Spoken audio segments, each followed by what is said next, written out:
On va faire une conférence, je vais faire une conférence sur les marchés actions. Alors c'est vrai qu'à Crescendo, on est souvent répertorié sur les futurs, sur le carnet d'ordre, mais ça n'empêche pas qu'on a une vision sur les marchés, alors que ce soit actions, obligataires, matières premières, toutes les classes actives. Et cette conférence, on va s'intéresser justement à ce qui s'est passé pendant l'année 2022 sur les marchés actions, et ce qui va nous permettre de rebondir sur les prévisions et sur les anticipations sur l'année 2023. Alors n'hésitez pas pendant la conférence à poser des questions. Alors moi je vais dérouler les slides. Attendez pas la fin de la conférence, parce que généralement c'est le moment où toutes les questions arrivent et c'est 40-45 minutes et du coup je ne pourrai pas répondre à toutes vos questions.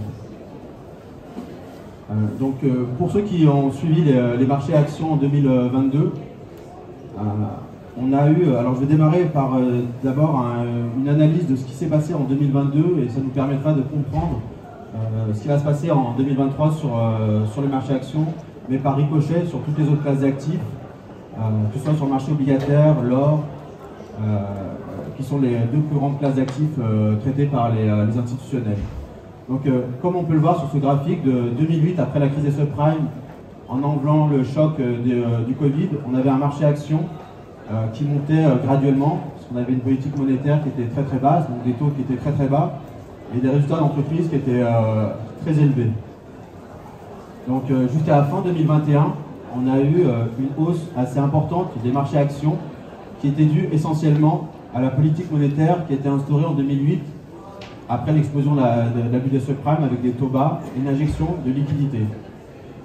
C'est ce mouvement-là en fait, qui a expliqué les 10 ans de forte hausse sur le marché actions et qui a expliqué la très forte hausse qu'on a à partir de 2020, la période qui a précédé le Covid 2020-2021, où là on a eu des politiques qu'on n'a jamais vues dans l'histoire, à savoir des taux même qui étaient négatifs et des banques centrales qui injectaient environ 100 milliards tous les mois. Donc ce graphique-là, il est important à avoir en tête parce que c'est ce qui va nous permettre d'entrevoir par la suite pour 2023 nos anticipations. Donc sur ce graphique, on voit qu'à partir de janvier 2022, le marché a décroché assez fortement. Alors que ce soit sur le marché actions, que ce soit sur le marché obligataire, que ce soit sur l'or, en fait toutes les classes d'actifs qui ont permis de profiter des taux bas, on a eu un décrochage des marchés parce que justement les politiques monétaires ont changé. Et donc pourquoi ces politiques monétaires ont été modifiées en 2022? À cause de l'inflation. C'est le sujet en fait que vous avez régulièrement dans les médias, c'est le sujet que vous avez au niveau de toutes les banques d'affaires, c'est à savoir où est-ce que cette inflation va s'arrêter, est-ce qu'elle va augmenter ou est-ce qu'elle va baisser. Alors juste un petit topo sur l'inflation pour voir en fait qu'est-ce que l'inflation et pourquoi c'est aussi important dans nos perspectives d'investissement en 2023. Donc l'inflation, c'est ce qu'on appelle la hausse des prix qui impacte en fait, c'est la hausse durable des prix, donc qui impacte négativement le pouvoir d'achat des ménages. Et donc ces ménages vont demander des hausses de salaire qui vont être ensuite répercutées par les entreprises par des hausses des produits finis. Et donc on va avoir un cercle qui va se mettre en place avec une hausse perpétuelle des prix. Ça c'est dû aux politiques monétaires très accommodantes qui, en injectant énormément d'argent sur les marchés et en baissant les taux d'intérêt, ont créé une surconsommation, ont créé une envolée des prix immobiliers. Et donc, cette inflation-là, qui devait être temporaire avec le Covid, s'est pas arrêtée avec la guerre en Ukraine. Donc on a eu 2020-2021 une très forte hausse de l'inflation, et vous le voyez sur ce graphique-là, on a des niveaux d'inflation qu'on n'a pas connus depuis les années 70. Alors cette inflation, elle devait être temporaire comme ce que disaient les banques centrales en 2021, et jusqu'en juin 2021, l'inflation était soutenue et donc les banques centrales n'étaient pas obligées de monter les taux. Jusqu'en juin 2021, on avait la Banque Centrale Européenne, on avait la Fed qui rassurait les marchés en disant que cette inflation-là allait redescendre. Cette inflation-là était due à tout l'argent qui était injecté pendant le Covid. Et donc, l'arrêt de ces aides Covid allait remettre l'inflation à des niveaux normaux, donc à 2%. À partir de juin, vous voyez sur ce graphique, il y a un emballement des taux d'intérêt. Et vous ne suivez peut-être pas tous les marchés, vous n'êtes peut-être pas tous des professionnels, mais l'inflation, c'est problématique pour les marchés financiers et pour le monde industriel et pour le monde des entreprises. Et c'est un des mandats qui est donné aux banques centrales, soit en Europe, aux États-Unis, c'est de lutter contre l'inflation. Donc ce niveau des 2%, c'est un niveau clé au niveau des banques centrales. Elles vont toujours faire en sorte que ce niveau-là ne soit pas dépassé. Et l'outil qui est donné à la disposition des banques centrales pour lutter contre cette hausse de l'inflation, c'est la hausse des taux d'intérêt. Et donc, à partir de juin 2021, cette inflation qui a commencé à démarrer très fortement à la hausse a été problématique aux États-Unis et en Europe et dans tous les pays qui ont procédé à des plans d'aide Covid et à des injections monétaires. Ces niveaux d'inflation, si on regarde sur des niveaux historiques, juste pour vous donner un ordre d'idée, ça c'est la target que se fixait la banque centrale, enfin les banques centrales dans le monde, à savoir une inflation à 2-3%. 2-3%, c'est ce qu'on a connu historiquement depuis une vingtaine ou une trentaine d'années. Donc là, on a un graphique de l'inflation depuis 2005. Et si on remonte sur des données historiques sur 100 ans, on voit qu'il y a eu 4 périodes dans l'histoire où on a eu énormément d'inflation. Donc la période de guerre, la Seconde Guerre mondiale, le choc pétrolier en 1974. Là, on est en 2021. Actuellement, on est sur ces niveaux-là. Donc l'inflation est à 10%. Sur ces niveaux d'inflation-là, les taux devraient avoisiner les 8-10%. Donc on en est encore loin. Donc là, on est au début du resserrement des taux, notamment en Europe. Et on a eu des resserrements de taux, donc des hausses de taux qui sont relativement importantes aux États-Unis. Donc là, vous avez vu que sur ces 3 périodes-là, ça a été des moments assez difficiles au niveau économique parce qu'ils ont dû monter agressivement les taux. En 1974, on est monté jusqu'à 18% au niveau des taux. À un moment, soit les taux d'intérêt vont aller chercher l'inflation, soit c'est l'inflation qui va aller rechercher les taux d'intérêt. Et donc, pour le moment, les banques centrales, elles augmentent agressivement les taux d'intérêt pour casser cette inflation. Et donc ça, c'est problématique pour les marchés actions, et c'est la raison principale qui a entraîné la chute des marchés actions. Donc ça, c'est l'événement clé qui a impacté le marché actions, et le marché en décembre 2021 s'est retourné suite à ce changement de cap des banques centrales. Donc ce qu'il faut savoir, c'est que c'est les banques centrales qui sont à l'origine de cette inflation. Elle n'est pas sortie de nulle part, elle est arrivée avec justement ces 8000... Alors, toute cette inflation-là, ce graphique-là montre le bilan de la banque centrale, on verra européenne, on verra aussi au niveau de la banque centrale américaine. Mais là, globalement, avant la crise des subprimes, la banque centrale détenait environ 1000 milliards d'obligations dans son bilan.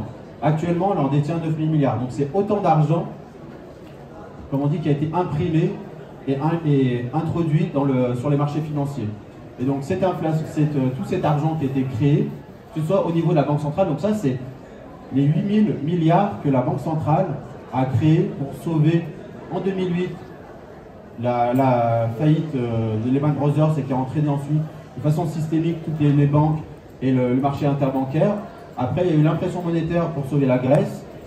Et là, pour le Covid, il y a eu l'équivalent de 4000 milliards qui a été imprimé justement pour les plans d'aide et pour injecter des fonds sur les marchés financiers pour que les taux d'intérêt restent très très bas. Donc on a ce mécanisme-là au niveau des banques centrales européenne, mais on l'a également au niveau des États-Unis. Donc toutes les grandes places mondiales et toutes les banques centrales ont été impactées par cela. Et donc tout cet argent-là, tout cet argent qui a été imprimé, donc les 4 000 milliards qu'on a ici, les 4 000 milliards qu'on a au niveau de la Banque Centrale Européenne, il faut bien qu'ils arrivent quelque part. Donc ils sont investis sur le marché actions, sur le marché obligataire, sur l'immobilier, et donc on a une explosion en fait des prix des actifs. L'argent en fait il est toujours investi. L'argent il se perd pas, il s'investit, et donc il s'investit sur les principales classes d'actifs que sont les actions et les obligations. Les autres classes d'actifs qui en bénéficient par ricochet, c'est les crypto-monnaies, l'or, enfin toutes les classes d'actifs qui permettent d'avoir des investisseurs ont été inondés par cet argent qui a été créé. Donc là, on a ce graphique-là jusqu'à fin 2021. Fin 2021, les banques centrales, elles ont sonné la fin de la partie et elles ont annoncé qu'elles allaient arrêter d'injecter de l'argent et qu'elles allaient remonter leur taux d'intérêt. Donc là, je vous laisse deviner qu'est-ce qui s'est passé fin 2021, en sachant que tout ce mouvement d'inflation qu'on a sur les actions, donc ça c'est le DAX, l'indice allemand, l'indice suisse, le S&P 500 et le MSCI World, c'est l'indice qui regroupe tous les indices mondiaux. Donc toutes les politiques monétaires ultra accommodantes avec des taux bas, voire des taux négatifs et des injections monétaires tous les mois ont créé en fait des bulles sur pas mal de classes d'actifs qui ont explosé quand les banques centrales ont monté les taux d'intérêt. Donc à un moment, les banques centrales sont allées trop loin dans la politique monétaire, à savoir mettre des taux bas, prêter de l'argent à taux zéro, racheter des obligations pourries aux banques commerciales et aux banques d'affaires pour les délester de leurs pertes. Et donc, toutes les classes d'actifs sont arrivées sur des niveaux de valorisation délirantes. Alors, si vous regardez le Global Liquidity, c'est-à-dire tout l'argent qui est investi, qui est créé par les banques centrales et l'indice mondial, vous voyez qu'il y a une corrélation assez nette entre l'injection qui est faite par les banques centrales sur les marchés et les valorisations des actifs. Donc plus les banques centrales injectent de l'argent sur les marchés et plus les actions vont monter. Plus les banques centrales vont injecter l'argent et plus les cryptos vont monter. Plus les banques centrales vont injecter de l'argent et vont mettre des taux bas, et plus le marché obligataire aussi va monter. Et donc, fin 2021, donc, alors je vous parle des marchés actions, mais je vous ai aussi repris un graphique qui montre les prix des actifs sur le marché immobilier. Donc là, vous avez, à partir de 2008, après la faillite de Lehman Brothers, vous avez des taux qui sont tombés pratiquement à zéro sur les obligations allemandes. Et donc vous avez le prix de l'immobilier qui suit exactement les injections monétaires. Donc plus vous injectez de l'argent sur les marchés, et plus vous allez avoir le graphique en blanc des prix de l'immobilier qui vont monter. Donc cet argent, il est forcément investi soit sur les actions, soit sur l'immobilier, soit sur les cryptos, en fait, soit sur l'or. Et donc ça, c'était problématique parce qu'à un moment, cette inflation, elle est arrivée sur le monde réel, sur l'activité réelle. C'était pas problématique quand la bourse faisait des plus hauts historiques, c'était pas problématique quand l'immobilier faisait des plus hauts historiques. Là où ça a été problématique, c'est quand il y a une répercussion de cette inflation dans le monde réel.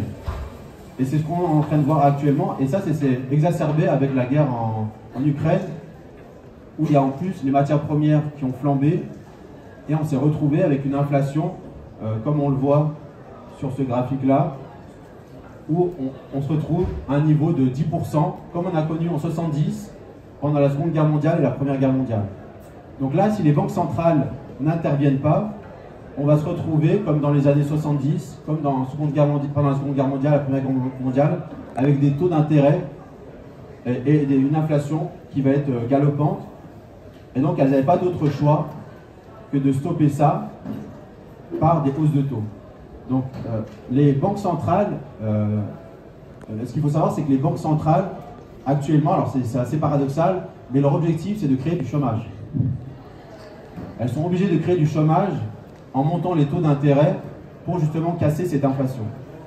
Donc l'objectif de Powell, le président de la Fed, justement, c'est de monter ces taux d'intérêt pour que l'accès à la propriété soit plus compliqué et que l'immobilier baisse. Powell monte les taux aux États-Unis pour que les entreprises aient plus de mal à se refinancer et donc pour que l'économie ralentisse. Donc c'est vrai que c'est assez paradoxal parce qu'on pourrait croire que les banques centrales sont conscientes qu'en montant les taux, l'économie va ralentir et que le chômage va monter, mais c'est l'objectif de la Banque centrale. C'est de faire en sorte que l'inflation redescende, et le seul moyen, c'est de faire en sorte que l'activité économique redescende. Et quand l'activité économique redescend, ce qu'on appelle une récession, il y a du chômage. Donc on pourrait croire que les politiques et les banquiers centraux font toujours en sorte qu'il y ait moins de chômage. Là, pour le coup, on est dans une situation où elles vont faire en sorte que ce chômage monte.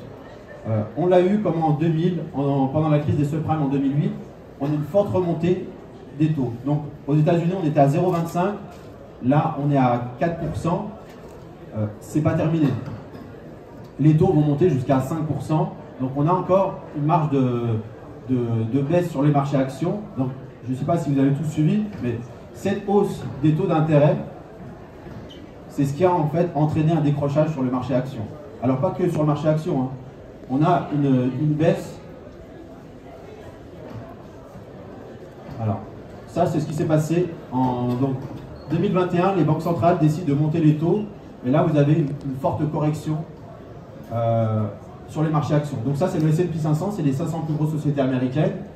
Je vous ai mis en parallèle, en jaune, ce qui s'est passé en 2008. Donc là c'est la corrélation entre le marché actions aux États-Unis en 2008, pendant la faillite de Lehman Brothers et les subprimes, versus en blanc ce qui est en train de se passer. Donc c'est exactement du copier-coller. C'est exactement ce qui s'est passé, à savoir que les États-Unis en 2006, alors vous avez tous suivi, je ne sais pas s'il y en a qui ont suivi, qui ont vu le film Big Short, mais là, pendant cette période-là, hausse de taux, hausse de taux, hausse de taux, en jaune, explosion de la bulle immobilière, et après ils ont baissé les taux. Donc là c'est pareil, donc là les taux étaient bas, et là ils ont monté les taux, et le marché en blanc suit la même courbe qu'en 2008. Donc en 2008 on avait perdu moins de 45% sur le marché action, là on en a perdu 33%. Donc il reste une marge encore de 10%, parce qu'il reste encore une marge de hausse de taux de 1,5% aux États-Unis. Donc le cycle il se répète tout le temps sur les marchés.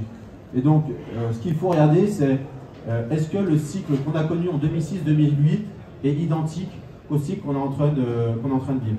Il est assez similaire, sauf que à cette époque-là, on était beaucoup moins endettés, et donc la correction, elle peut être encore un peu plus importante. Et donc en 2008, on avait connu donc moins 45%. Ce ne serait pas étonnant qu'on aille à moins 50 ou en tout cas réitérer la même performance, la même baisse qu'on a connue en 2008. Alors je voulais revenir aussi sur l'autre classe d'actifs qui est importante à souligner, c'est le marché obligataire. On se soucie énormément de ce qui se passe sur le marché actions, à savoir une baisse de 30% sur le marché actions en septembre. Donc là, il est remonté depuis, on verra par la suite pour quelles raisons.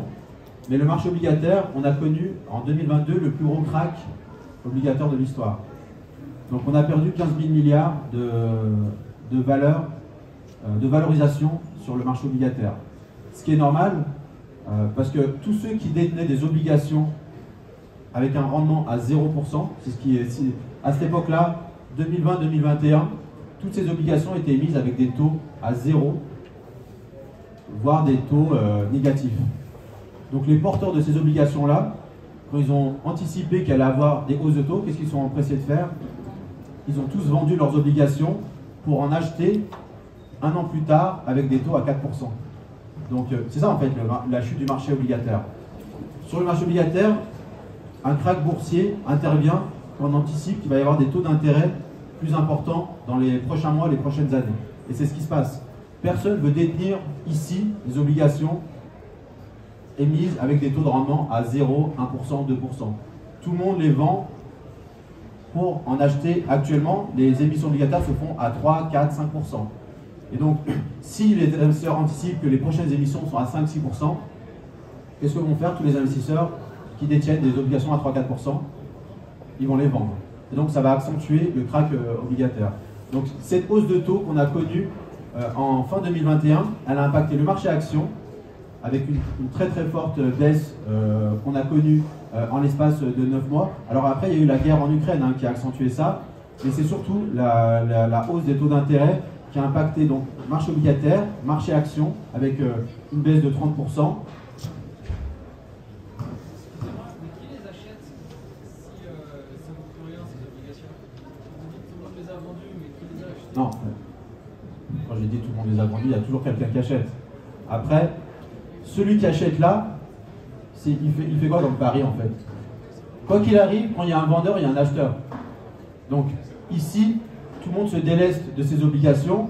Par exemple, si vous aviez, alors imaginons que c'est moi, alors plutôt vous. Si vous aviez acheté une obligation qui donne un rendement de 0, après, vous, là, vous allez la vendre parce que vous savez que dans 6 mois, les prochaines obligations vont vous donner 6% de rendement. Moi, je peux être intéressé d'acheter votre obligation si vous baissez le prix de votre achat. Les marchés obligataires, vous achetez toujours à 100 le prix de l'obligation.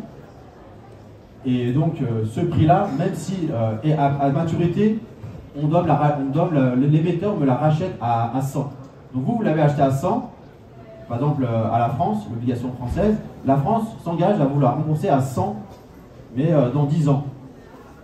Ben moi, je peux décider de vous racheter votre obligation, mais à un prix qui est beaucoup plus faible. Et à maturité, je vais me faire rembourser les 100. Donc le différentiel sur le marché obligataire se fait sur le prix de l'obligation. Donc il y a toujours un acheteur et toujours un vendeur.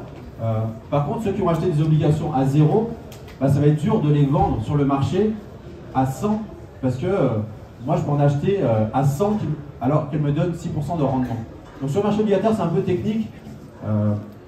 Je peux pas te l'expliquer, enfin, je peux pas vous l'expliquer en 5 minutes, mais c'est plus facile de comprendre sur le marché action comment fluctue le prix. Ce qu'il faut savoir, c'est que tous ceux qui ont acheté des obligations avec des taux très faibles vont s'empresser de les vendre pour acheter des obligations avec des taux plus importants. C'est bon? Et donc, sur le marché obligataire, là, on a eu vraiment un décrochage qu'on n'a jamais connu dans l'histoire. Maintenant, c'est de savoir, est-ce que les banques centrales vont aller encore plus loin dans la hausse des taux? Donc, si on a une inflation qui n'arrive pas à être maîtrisée et qu'on a des taux qui continuent à monter, bah, de la même manière, ceux qui achètent des obligations aujourd'hui à 4%, si les taux ils montent à 5, 6, 7, 8%, bah, les mêmes acheteurs à 4% vont vendre pour acheter des obligations à 6, 7%. Donc on va avoir une accentuation du mouvement, ce qui n'est pas notre scénario. Là, on part du principe que la très très forte hausse des taux qu'on a connue, on va au maximum avoir encore 0,5, 1% de hausse de taux, mais on n'ira pas au-delà de 6% des taux d'intérêt aux États-Unis. Et donc, là, il va y avoir des opportunités d'achat sur le marché obligataire. Parce que de la même manière, si vous achetez des obligations qui vous donnent 4% de rendement, si les banques centrales décident de baisser les taux de nouveau jusqu'à 0%, les obligations qui donnent 4% de rendement, tout le monde va vouloir en acheter et donc elles vont prendre de la valeur. C'est comme ça en fait que le marché obligataire fluctue. Alors l'autre classe d'actifs qui est impactée par la hausse des taux, c'est l'or. Et donc on a eu un décrochage de l'or malgré la guerre en Ukraine qui aurait dû normalement être une valeur refuge parce que justement c'est un actif qui est corrélé négativement avec les taux. Plus les taux d'intérêt baissent et plus l'or monte. Donc en bleu, vous avez les taux d'intérêt et en rouge, vous avez le cours de l'or.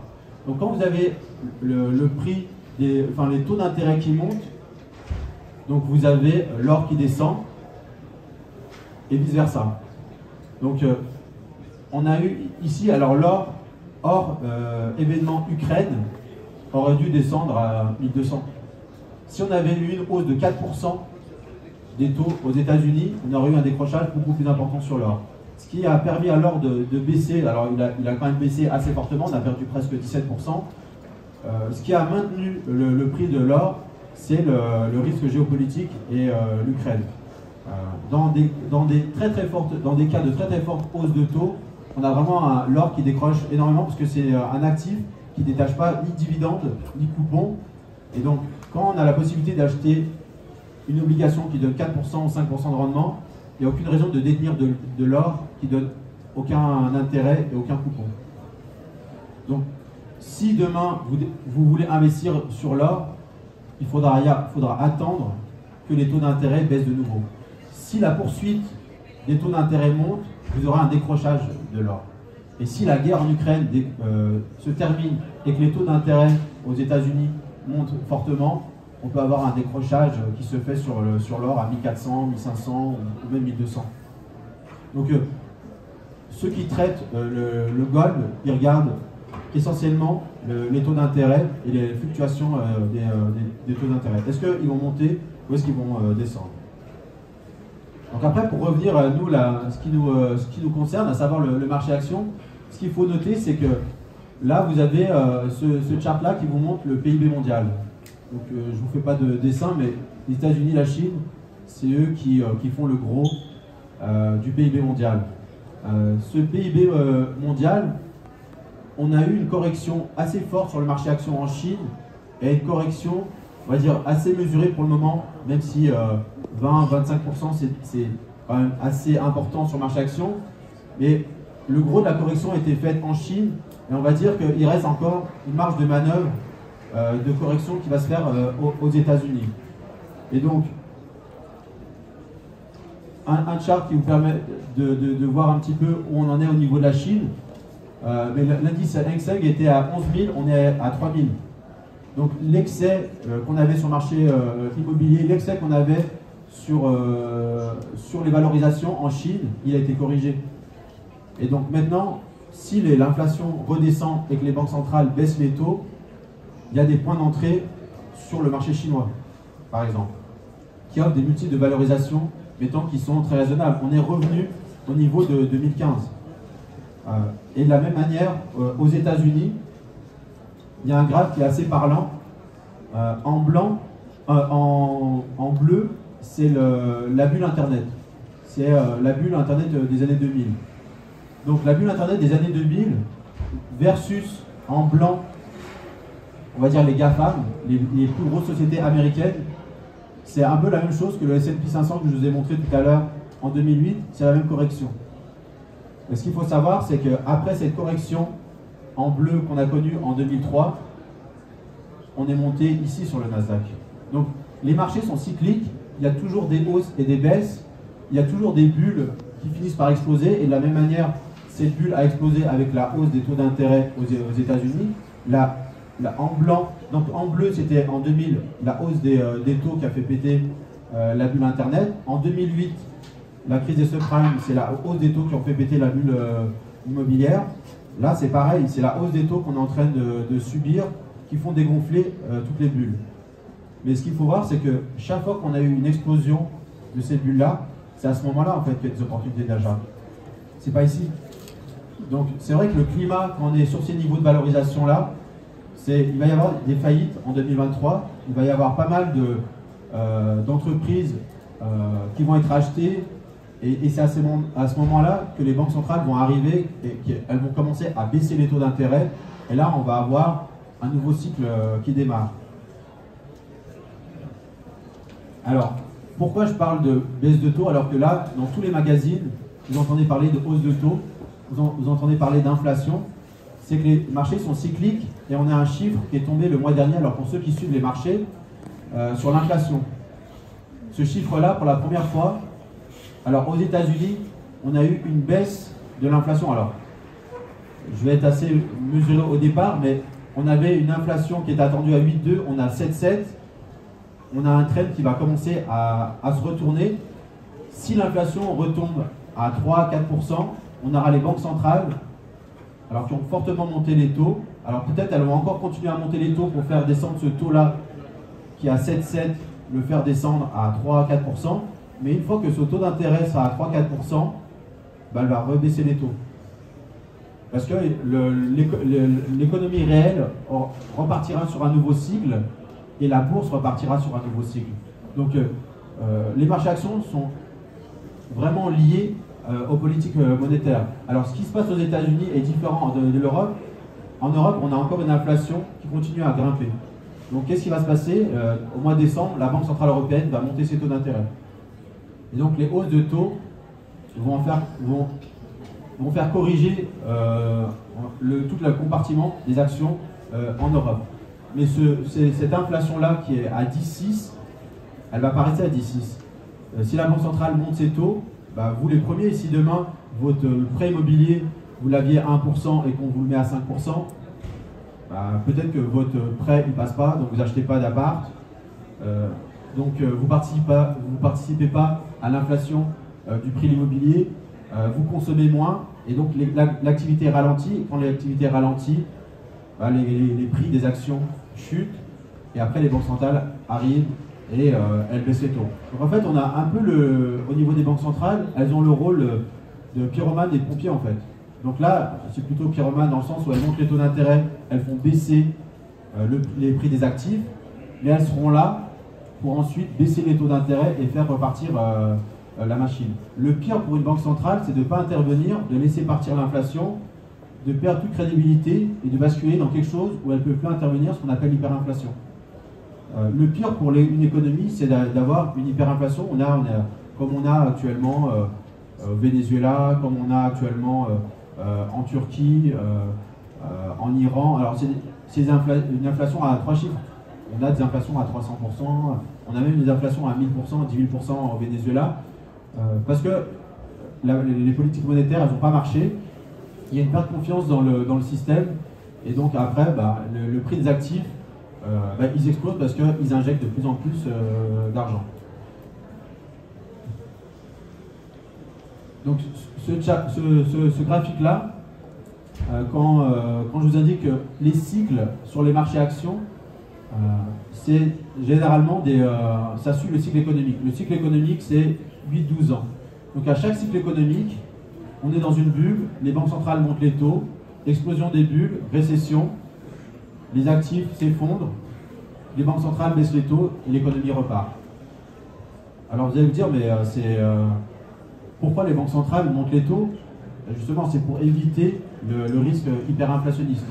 C'est un cycle qui fonctionne tout le temps, malgré tout ce qui est en jaune, c'est les récessions. Chaque fois qu'on est arrivé sur ces pics-là, donc là on démarre en 1958 jusqu'à 2022, en bleu, c'est les périodes de croissance économique. Donc à chaque cycle de croissance économique, donc là 6 ans, 5 ans, 12 ans, 5 ans, 10 ans, là, vous avez des performances de 200, 500, 600%, 100%, 400%, parce que l'économie, la bourse en fait, elle réplique la création de valeur ajoutée de toutes les entreprises. Et donc, quand l'économie se porte bien, la bourse monte. Arrivé sur chaque pic là, toutes ces fins de cycle en bleu, chaque fois c'était hausse de taux. Chaque fois qu'on a eu en jaune une récession, c'est toujours arrivé après une hausse de taux. Donc les banques centrales montent les taux jusqu'à casser en fait les bulles. Alors on l'a aussi sur les cryptos, la chute qu'on a actuellement. Alors après là, c'est été accéléré avec FTX qui a fait faillite, mais la bulle sur la crypto a démarré quand les banques centrales ont commencé à monter les taux d'intérêt. Donc je dirais pas toutes ces bulles, mais tous ces cycles économiques en bleu ont toujours été arrêtés après des hausses de taux qu'on est en train de vivre. Donc là, pour le moment, alors chaque récession, c'est entre 25 et 50% de baisse. Donc là, on a eu en 2008, moins 56%. C'est pour ça que je dis que là, il y a encore une marge de manœuvre pour que le marché baisse de 10-15%. Et on arriverait sur la moyenne de toutes les récessions. Ce qu'il faut savoir, c'est qu'il y aura une récession en 2023. Il ne faut pas se voiler la face. En Angleterre, il y aura une récession. On est déjà en récession en Angleterre. Et donc, quand les banques centrales vont encore monter les taux en décembre, notamment la Banque Centrale Européenne, la semaine prochaine, quand elle montera ses taux de 0,5 ou 0,75%, on va avoir d'autres hausses de taux 2023 et donc l'Europe va tomber en récession. Chaque récession, c'est la partie en jeu. Donc là, vous voyez moins 28, moins 22, moins 36, moins 48%, moins 27, moins 33, moins 49, moins 56, moins 33, et là on a moins 23. Donc c'est pas problématique d'avoir des récessions, c'est pas problématique d'avoir ce qu'on appelle des bear markets avec un marché qui baisse de 20-40%.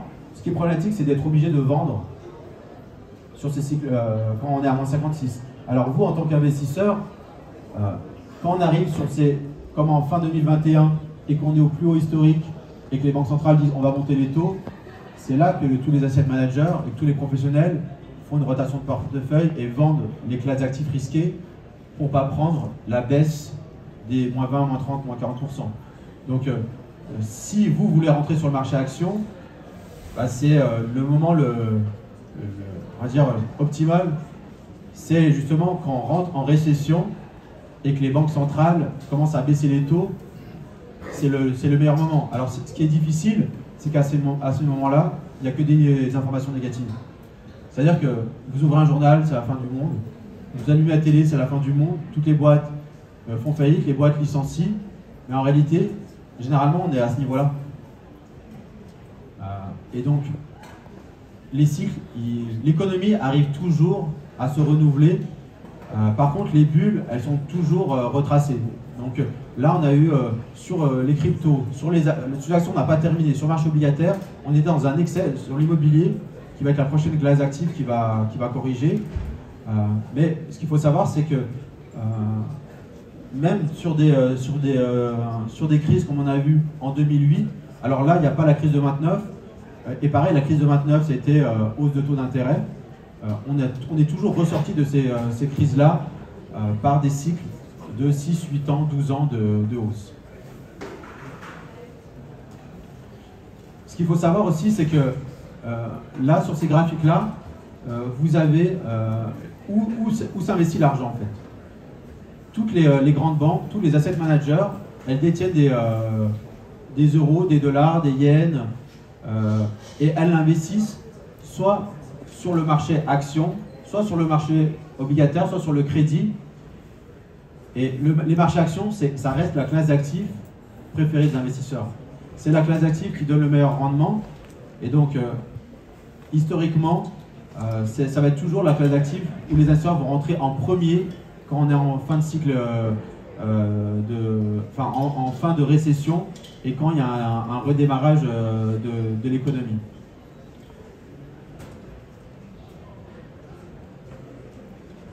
Ce qu'il faut savoir aussi, c'est qu'il y a des phénomènes techniques qui peuvent pousser les investisseurs à rentrer sur le marché action. Et là, c'est ce qu'on a actuellement. C'est que tout le monde, en fin 2021, quand les banques centrales ont dit on va monter les taux d'intérêt, maintenant, vous avez compris que vous êtes, sans être un professionnel averti, il faut quand même suivre les marchés, mais avec juste l'information, les taux d'intérêt vont monter. Si vous êtes un gestionnaire de fonds, qu'est-ce que vous allez tenter de faire? De vendre des actions. Et si vous êtes un hedge fund, vous avez la possibilité de gagner de l'argent en spéculant sur la baisse des actifs, ce qu'on appelle un short. Shorter le marché ou une vente à découvert, c'est vendre un actif et le racheter quand il s'est déprécié. Donc là, tous les hedge funds, qu'est-ce qu'ils ont fait quand les banques centrales ont annoncé qu'elles allaient monter les taux d'intérêt? Elles ont commencé à massivement vendre le marché action et massivement vendre le marché obligataire. Sauf qu'à un moment, elles doivent se racheter pour clôturer leur trade et pour prendre leurs bénéfices. Et donc là, on a vraiment énormément, on a des milliards, des centaines de milliards, enfin des milliers de milliards plutôt, en position short. C'est-à-dire que si dans la salle, vous êtes tous vendeurs à découvert, toute la salle là, vous êtes tous vendeurs à découvert, vous avez tous shorté le marché, pour déboucler votre opération et prendre votre bénéfice, qu'est-ce que vous allez devoir faire? Vous allez devoir acheter pour déboucler votre opération.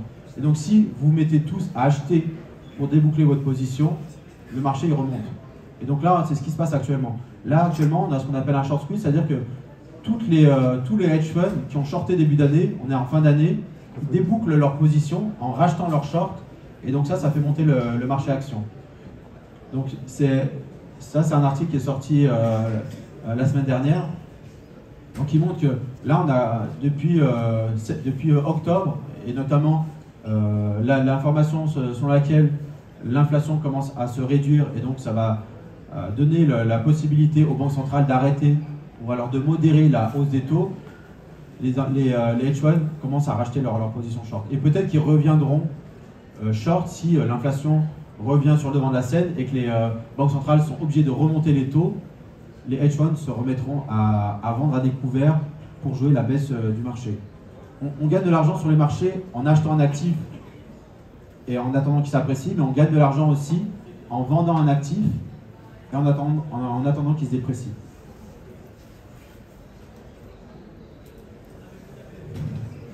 Et donc, comme toutes les bonnes choses ont une fin, il y a une conclusion. Alors après, c'est toujours pareil. La conclusion que je donne, c'est aujourd'hui. Alors il y a des facteurs qui font que la conclusion que je donne, elle peut être différente en début d'année ou au second semestre. Mais si on part sur les données qu'on a actuellement, à savoir, on a des chiffres d'inflation qui commencent à redescendre, donc qui vont permettre aux banques centrales de stopper les hausses des taux. Ça va être positif sur le marché action. Mais par contre, ça ne va pas être dans le premier trimestre ou le second trimestre. Parce que l'inflation reste quand même à des niveaux importants. L'inflation est importante et du coup, les banques centrales vont quand même continuer, notamment au niveau de la Banque centrale européenne, à monter les taux encore au premier trimestre et au deuxième trimestre. Donc on risque d'avoir encore un décrochage sur le premier semestre, sur le marché action, sur le marché obligataire. Et ensuite, quand les banques centrales auront suffisamment monté les taux d'intérêt et donc elles auront cassé la croissance et donc elles auront créé du chômage et donc une baisse de l'inflation, elles vont redémarrer un processus de normalisation des taux et de baisser les taux. Et donc, de la même manière que quand elles montent les taux, le marché action s'effondre, le marché obligataire s'effondre, l'or s'effondre, quand elles baissent les taux, le marché action monte, le marché obligataire monte et l'or monte. Donc en partant du principe que à partir du troisième trimestre et quatrième trimestre 2023, les banques centrales vont soit arrêter de monter les taux, soit vont baisser les taux, on va avoir un redémarrage de cycle économique et de hausse des taux sur le marché action. Et donc ce sera le moment opportun pour se positionner. Alors il y a des fonds d'investissement qui sont tellement gros qu'ils ne peuvent pas attendre le troisième trimestre pour commencer à rentrer parce qu'ils ont tellement de fonds. Les BlackRock, ils ont 9 000 milliards à gérer. Eux vont commencer à se positionner bien avant. Donc, pour des personnes qui ont un horizon de temps sur 2 ans, 5 ans ou 10 ans, bah, vous pouvez rentrer, vous n'êtes pas obligé d'attendre le bas du marché en fait. Par contre, pour des stratégies de trading ou d'investissement sur court terme, c'est préférable d'attendre que les banques centrales annoncent qu'elles arrêtent de monter les taux et qu'elles envisagent de baisser les taux pour commencer à acheter sur le marché action. Et donc, tout le raisonnement qu'on a eu sur les raisons qui ont entraîné la baisse du marché action, la baisse du marché obligataire et la baisse de l'or sera identique quand on sera dans un cycle de baisse de taux. Donc on m'a indiqué qu'il me restait 3 minutes. Donc, est-ce que vous avez des questions? Alors déjà, est-ce que c'était clair pour tout le monde? Oui. Oui. Bon. Alors...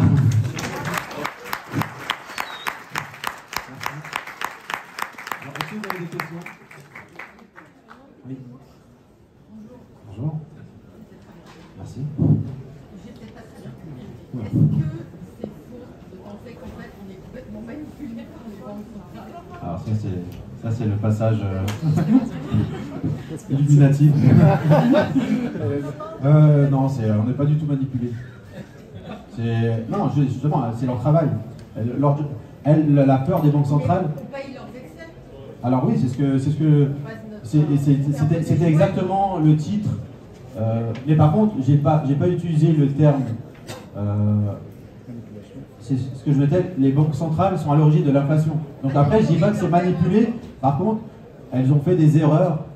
Elles sont allées peut-être trop loin. C'est pas des erreurs, elles sont allées trop loin dans la politique monétaire accommodante, en mettant des taux négatifs, en injectant énormément d'argent. Mais on le paye, oui. C'était une erreur qu'elles sont en train de rectifier. Et donc, ça crée un choc sur les marchés. Mais par contre, il n'y a pas de manipulation délibérée. La manipulation, c'était pas du tout complotisme. Ah, d'accord. On paye, non, Oh non, oui, par contre on paye, exactement. Je suis 100% d'accord. Exactement, exactement. Donc c'est un peu, voilà. Exactement, mais après on était dans une situation où on n'avait jamais connu, par exemple, la crise des subprimes. Elles ont baissé les taux, elles ont injecté de l'argent, elles se sont arrêtées assez rapidement. Parce que c'était quelque chose qu'elles savaient faire. Une crise immobilière, on en a déjà connu. Mais par contre, le Covid, c'est quelque chose que personne ne connaissait. Elles ont dû baisser les taux, mais des taux négatifs, injecter des sommes qu'on n'a jamais. Là, par exemple, ce graphe-là, peut-être que tout le monde n'a pas compris ce que ce graphique voulait dire, mais jusqu'en 2019, c'est-à-dire que les banques centrales, elles avaient créé de l'argent à hauteur de 4 000 milliards depuis que les États-Unis existent. En l'espace de 2 ans, là c'est 4 000 milliards, là c'est 8 000 milliards. Donc en l'espace de 2 ans, elles ont créé autant d'argent que depuis que les États-Unis existent. Donc oui, je suis d'accord avec vous. Ils sont allés trop loin et donc là ils sont en train de corriger. Ça, le Covid, on n'a jamais connu 2 mois où l'économie s'est arrêtée. Donc ils étaient obligés d'utiliser des moyens qu'ils n'ont jamais utilisés pour stopper les subprimes. C'est ça en fait. C'est ces 2 000 milliards qui était la deuxième plus grosse crise de l'histoire. Là, on est dans quelque chose de délirant.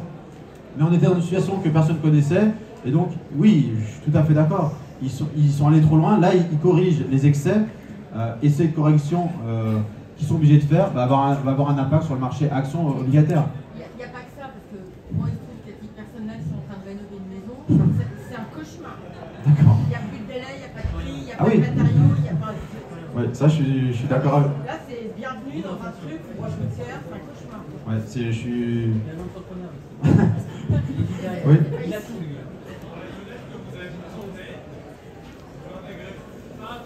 Là, il y a un compte.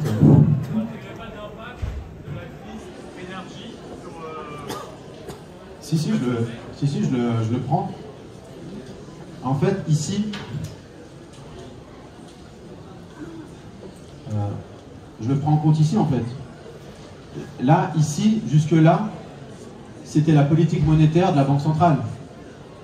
Après, on a eu de l'excès qui a démarré. Et à partir de là, on a eu une envolée 2022. Donc, les banques centrales, là, elles ont démarré des hausses de taux. Si vous regardez ce qui se passait au niveau de la Banque centrale européenne, Christine Lagarde, en décembre 2021, elle dit « je ne vais pas monter les taux ». Elle dit « les taux ici vont redescendre parce qu'on va arrêter la politique accommodante du Covid, on va arrêter les aides. Et donc, cette inflation-là, qui est due au Covid, va redescendre. » Par contre, en 2022, qu'est-ce qui se passe? Il y a la guerre en Ukraine. Et toute l'inflation qu'on a en 2022, 40% de l'inflation de 2022 vient de l'énergie.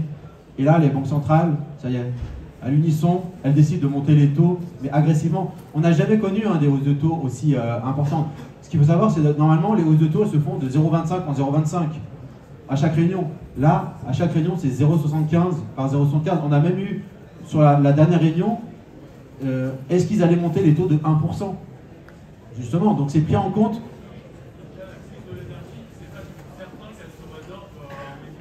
Alors si la crise, si elle a déjà été résorbée de moitié. Hein. On avait du pétrole sur les chiffres du CPI, des chiffres d'inflation avec un baril à 140, on est à 75. Donc déjà on a un retracement, on a sur le Baltic Index qui mesure le prix du fret qui était divisé par 2, le bois qui est divisé par 3. Donc on a déjà une forte chute et on a même des banques d'affaires qui parlent de déflation. Donc il y a des banques d'affaires qui anticipent une déflation 2023-2024. Donc on a déjà démarré une très très forte baisse des prix sur les matières premières. Alors il reste élevé, hein. Historiquement, quand on démarre une récession, le baril il est à 40. Là on est à 70, 74. Donc le delta c'est la guerre en Ukraine. Si demain il n'y a plus de guerre, avec une récession, le baril il descend à 50, entre 40 et 50. Donc ça va se faire 2023. Dernière question. Quel risque il y a la réduction du bilan des banques centrales? Ah, j'ai pas compris. Quel risque à venir pour les banques centrales ou un bilan énorme actuellement? Elles vont le réduire? Alors le risque c'est ça en fait. Le risque, quand les banques centrales arrivent sur ces niveaux on va dire, de valorisation de leur bilan, c'est qu'après, si elles continuent, c'est bienvenue au Venezuela. Oui, le réduire. Bah, si elles le réduisent, c'est ce qu'on est en train de vivre actuellement. C'est-à-dire que moins d'argent, c'est comme si, un exemple, le bilan de la Banque Centrale Européenne, c'est comme si, à l'entrée d'un centre commercial, la Banque Centrale vous donne de l'argent à vous tous, elle vous dit, bah, vous rentrez dans le centre commercial, vous devez dépenser l'argent. C'est ça en fait. Et donc moi, tous les jours, je suis Banque Centrale, j'imprime de l'argent, je vous donne de l'argent, je vous dis, vous rentrez dans le centre commercial, vous dépensez cet argent-là. Donc tous les commerces, ils vont prospérer.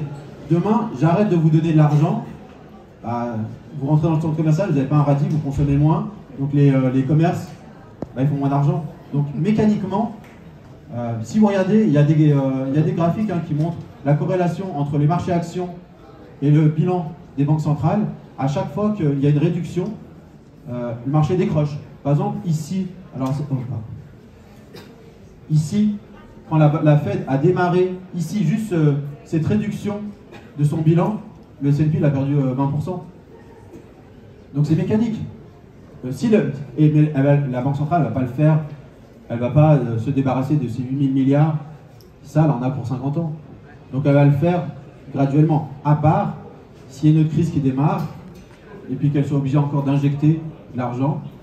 Et là, après, justement, on est dans un cycle hyper-inflationniste, parce que ce que font le Venezuela, où ils impriment constamment de l'argent, et donc la valeur de l'argent se déprécie, les taux d'intérêt montent, ce qui se passe en Turquie actuellement, en Iran, enfin dans tous les pays qui font marcher la planche à billets de façon outrancière et qui font exploser le bilan. Parce qu'il y en a qui, si vous n'êtes pas dans la finance, vous dites mais pourquoi la Banque centrale ne continue pas à imprimer de l'argent, faire des plans d'aide, baisser les taux. Le risque, c'est qu'après il y a une perte de confiance dans la monnaie, et après on est à la République de Weimar où tous les Allemands ont perdu tout leur argent parce que la monnaie ne vaut plus rien. Donc c'est un joujou qui est sympa quand il y a un choc géopolitique, ou le Covid, ou pour gérer une crise comme les subprimes. Le problème, c'est que si vous n'arrêtez pas ça, après, ça se répercute dans, comme Madame disait, quand vous donnez l'argent à tout le monde, après, le prix des matières premières monte, les salaires montent, donc tout monte, et après, au niveau de l'activité réelle, c'est plus contrôlable. Donc, si le bilan de la Fed démarre à la baisse, on a la correction qu'on a actuellement. Et donc, mais ça, forcément, la Fed a dit qu'elle allait commencer à réduire son bilan au moment où elle annonce qu'elle allait monter ses taux. Donc elle a annoncé les deux volets. La Banque Centrale Européenne, pour le moment, elle a du mal à faire cette annonce-là, parce que la situation en Europe, elle est pas identique aux États-Unis. On a une forte croissance aux États-Unis, on a une guerre en Europe aux frontières, on a des pays du Sud qui sont surendettés, et donc la Fed ne veut pas commencer la réduction de son bilan. Donc pour le moment, la Banque centrale continue même à injecter de l'argent. Alors que la Fed, elle retire 100 milliards d'argent sur les circuits financiers. Ouais. Merci pour la présentation. Merci. C'est une question qui taraude un peu tous les particuliers maintenant. Est-ce que, avec la remontée que vient de faire du marché, est-ce que vous êtes d'avis qu'il y aura une correction, il y aura une déstabilisation du marché et les fonds de pension, etc., ne vont pas laisser le marché se blesser, et il n'y aura pas carrément de baisse pour compléter le marché?